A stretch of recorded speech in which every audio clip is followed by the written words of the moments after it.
Ziara hii ni ya kawaida. Sasa tulianza kukagua Gymkhana Law School pamoja na Meja General Samuyo, tukaenda Zanzibar, narudi Mkapa, na Mkapa nitarudi tena kwa sababu bado package ni kubwa, na tutaenda Gombani ili kujiridhisha mkakati wa serikali wa kuhakikisha michezo inachezwa Tanzania unabaki kuwa ule ule, na kwa kuwa tumewapa wakandarasi wanawajibika kutupa taarifa za mara kwa mara. Kwa hiyo nimefurahi leo kusikia kwamba pitch ya Mkapa iko vizuri na viwanja vingine vyote vizuri na kule kunaendelea vizuri.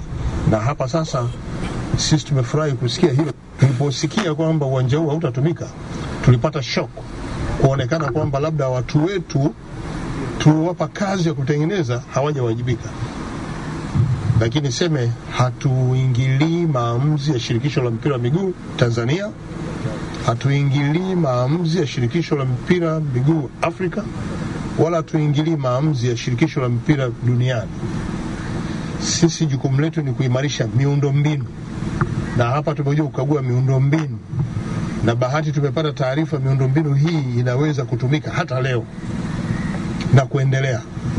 Muhimu ni pale ambako kunatokea dosari, watuambie kuna dosari, kwa sababu marais wetu Dr. Samia na Mheshimiwa Mwinyi wametenga fedha kutosha kuhakikisha kwamba ukarabati wa miundombinu hii wakati wote unafanyika ili mashindano yaje kuchezeka Tanzania. Kwa hiyo tunao wajibu watendaji wenzangu wa serikali kufanya ufuatiliaji kama tunavyofanya, kufanya ufuatiliaji kama ambavyo tunafuatilia.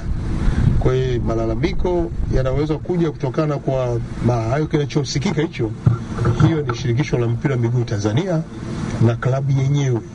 Sisi kama serikali, miundombinu uwanja uko vizuri, wakiamua tutawaruhusu waendelee. Sisi hatuna shida, tumeshawajengea na tumeweka fedha kwa ajili yao ili waje kutumia. Hata leo wakitaka kutumia leo watumie tu. Tumeweka, wakitaka kucheza saa 4 usiku inachezeka, wakitaka saa 10 mchana ruhusa. Sisi hatuna shida. Kwa hiyo hayo ndio maazimio ya kikao chetu cha leo. Kwa hiyo Mheshimiwa Mwenyekiti wa Baraza la Michezo, nilipongeze kwa usimamizi wa karibu pamoja na wizara, na sasa tunaendelea Isamuyo, na kwa bahati nzuri mkandarasi tulikuwa tarehe ambazo tumewekeana bado yuko kwenye time.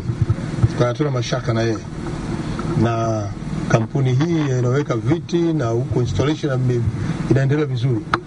Na pia mwaka huu tunataka tuimarishe kule VIP ili viongozi wanaotaka kulipa na nini wakae huko juu huko kwenye vioo huko, wanapata na AC zao huko. Kwa hiyo uwanja wetu utakuwa bora zaidi baada ya kukamilika kwa maeneo yote haya. Kwa hiyo niwashukuru wote.